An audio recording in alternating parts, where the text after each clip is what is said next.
अस्सलाम वालेकुम जी, कैसे हैं आप सब लोग। आज की इस वीडियो में एक अफसोसनाक खबर, मुल्क में कोरोना की दूसरी लहर शिद्दत से जारी है।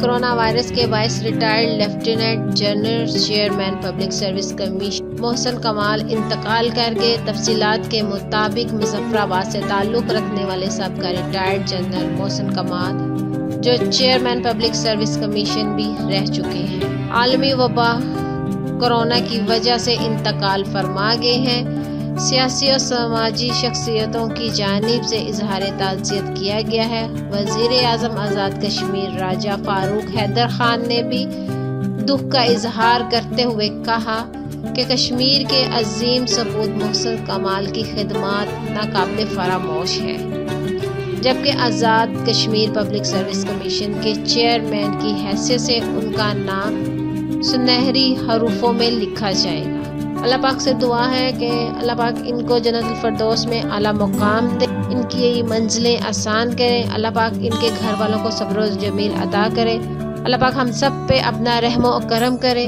तो नाजरीन, इस वीडियो को लेकर अपनी कीमती राय का इजहार कमेंट्स बॉक्स में ज़रूर कीजिएगा। वीडियो को लाइक करने के साथ साथ हमारे चैनल को भी सब्सक्राइब कर दीजिएगा, ताकि हमारी हर लेटेस्ट अपडेट सबसे पहले आप लोगों तक पहुंच सके। अपना ढेर सारा ख्याल रखिएगा। अल्लाह हाफिज़।